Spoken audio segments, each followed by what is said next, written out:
सुपौल में आधुनिक मुक्तिधाम की शुरुआत, निःशुल्क विद्युत शवदाह और शववाहन की सुविधा उपलब्ध। सुपौल नगर परिषद ने शहरवासियों के लिए आधुनिक सुविधा से युक्त मुक्तिधाम का विकास किया है। नगर परिषद के अनुसार यहां अत्याधुनिक विद्युत शवदाह गृह का संचालन शुरू कर दिया गया है, जहां निःशुल्क दाह संस्कार की सुविधा उपलब्ध कराई जा रही है। इस पहल का उद्देश्य विशेष रूप से आर्थिक रूप में कमजोर और मध्यवर्गीय परिवार को राहत प्रदान करना है। नगर परिषद के मुख्य पार्षद राघवेंद्र झा ने बताया कि सम्मानजनक अंतिम संस्कार की बेहतर सुविधा उपलब्ध कराना नगर परिषद की प्राथमिकता रही है।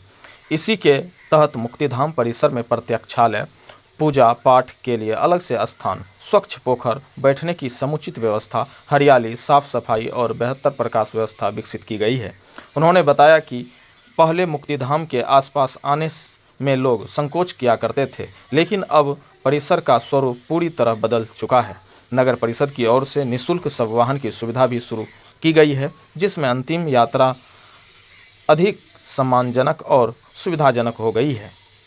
नगर परिषद का कहना है कि आधुनिक विद्युत शवदाह गृह, निःशुल्क दाह संस्कार, शववाहन और अन्य सुविधाओं से युक्त यह मुक्तिधाम शहरवासियों को सम्मानजनक एवं सुगम अंतिम संस्कार की बेहतर व्यवस्था उपलब्ध कराने की दिशा में एक महत्वपूर्ण पहल है। आप देख रहे थे पीके न्यूज नंबर 1 गौतम के साथ। जय हिंद। नगर परिषद के द्वारा जो ये सुविधा प्रदान की गई है शहर के नागरिकों को कि मुक्तिधाम का निर्माण हुआ। मुक्तिधाम निर्माण होने में उसमें 2 ब्लॉक है, जिसमें कि लकड़ी पर जो पारंपरिक तरीके से लाश को जलाया जाता है वो है, और एक अत्याधुनिक बिजली वाला है उसमें लगा हुआ। किसी का कोई शुल्क नहीं है। लकड़ी वाले पे लकड़ी का जो कॉस्ट होता है वो देना होता है। तो उसमें भी एक बात है, सुविधाजनक बात यह है कि लकड़ी में पहले जो था कि आपको 7 क्विंटल, 6.5 क्विंटल, 7 क्विंटल, 7.5 क्विंटल तक लकड़ी लगता है एक मैच्योर बॉडी को जलाने में। यहाँ पे 2.5 क्विंटल लकड़ी के आसपास हो जाता है। लकड़ी वहाँ पर उपलब्ध रहता है, क्योंकि उसमें एक टेक्निकल बात है कि जो हम लोग शवदाह बनाए हैं उसमें साइज़ में लकड़ी को डालना होता है, तो वो लकड़ी वहाँ पर रहता है। सिर्फ लकड़ी का मूल्य लगता है, इसके अलावा कहीं कोई फीस नहीं है। बिजली पर आप जलाते हैं तो आपको 1 रुपया खर्च नहीं करना है। बाकी उसका साफ़ सफाई तो आप देख के ही आए हैं कि पूरा मेंटेन रहता है। वहाँ हमने एक तालाब बनवाया है कि हिंदू रीति रिवाज में कि जब आदमी का देहांत होता है, जब लाश को जला के लोग आते हैं तो एक तिलांजलि देने की प्रक्रिया होती है कि अंतिम बार लोग तिलांजलि देते हैं, जो किसी पोखर में देते थे।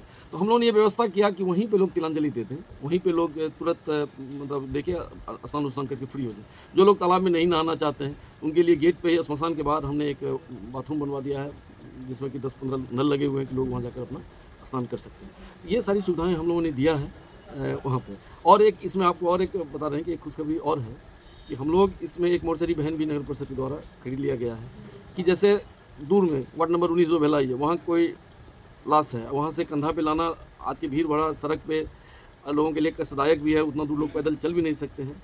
तो ऐसे दूर से लाने के लिए हम लोगों ने मोर्चरी बहन दिया है कि आप उस लाश को वहाँ से उठा के उसमें डाल लीजिए। थोड़ा दूर आके घर से निकल के अर्थी बना के निकलिए, फिर आगे उसको डाल के मुक्तिधाम ले आइए, यहाँ उसका अंतिम संस्कार कर लीजिए, और अंतिम संस्कार के बाद आप यहाँ से स्नान करके फ्री हो जाइए। मुक्तिधाम में एसी क्या कहते हैं, एसी स्ट्रक्चर का भी व्यवस्था किया गया, जो लोग सबको अगर किसी का अगर पुत्र बाहर रहता है सब रखने वो है। वो तो पहले से हम लोगों ने दिया है कि एक डेड बॉडी बॉक्स जो रखे हुए हैं वो डीप फ्रीजर है, वो तो पहले से हमारे पास 2 है जो लोग को देते हैं। उसका हम 500 रुपया जमा करवाते हैं एक दिन के 24 घंटे का। वो सिर्फ उसके मेंटेनेंस के लिए जो खर्च होता है वही बात, इसके अलावा और कुछ नहीं है। वो पहले से, इसीलिए हम डेड बॉडी बॉक्स करने से लेके रखने से लेके उसमें बॉडी को रखिए, ऊपर से आप लाश को वहाँ तक ले जाएँ, मुक्तिधाम तक ले जाएं, इसके लिए हमने ये दिया है। मोर्चरी वैन भी खरीद दिया है, जिसको जल्दी हम अभी जो हमारे अगला मीटिंग होगा उस दिन उसको लॉन्च कर देंगे। वो रखा हुआ आ गया नगर परिषद में। उसमें शुल्क भी लगेगा? उसमें सिर्फ डीजल का शुल्क लगेगा। उसमें हम लोगों ने एक तय किया है कि शहर का जो आबादी कहीं दूर में 500-700 रुपये का मैक्सिमम उस पर खर्च आएगा। 500 रुपया में आप शहर की किसी कोना से उतना डीजल बढ़ा दीजिएगा।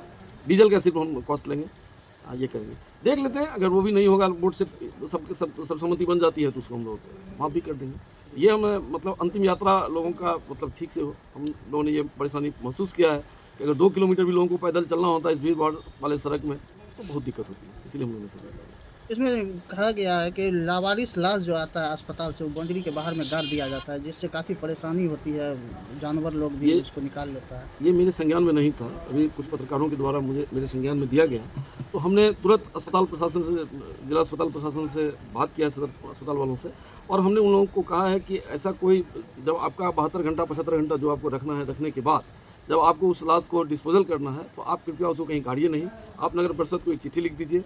नगर परिषद प्रशासन उसको वहाँ से अगर आप पहुंचा सकते हैं ठीक है, नहीं तो नगर परिषद प्रशासन वहाँ से उठा के मोर्चरी वैन से और हम उसका अंतिम संस्कार ये उस सबके लिए मुफ्त में है, और जो लावारिस लाश उसको और हम सारी प्रक्रिया उसका नगर परिषद के द्वारा करवाएंगे। सौंदर्यीकरण के लिए अभी पोखर पर हम काम पोखर पर सौंदर्यीकरण का थोड़ा सा काम बचा हुआ है, सीढ़ियाँ बन गई है, सीढ़ियों के ऊपर जो है सो ये टाइल्स वगैरह लगना है, चेकर टाइल्स लगना है, और एक वहाँ पर श्राद्ध स्थली बनना है। हम समझते हैं कि 20% 10% काम बच गया, जो एक सप्ताह में पूरा कर लिया जाए।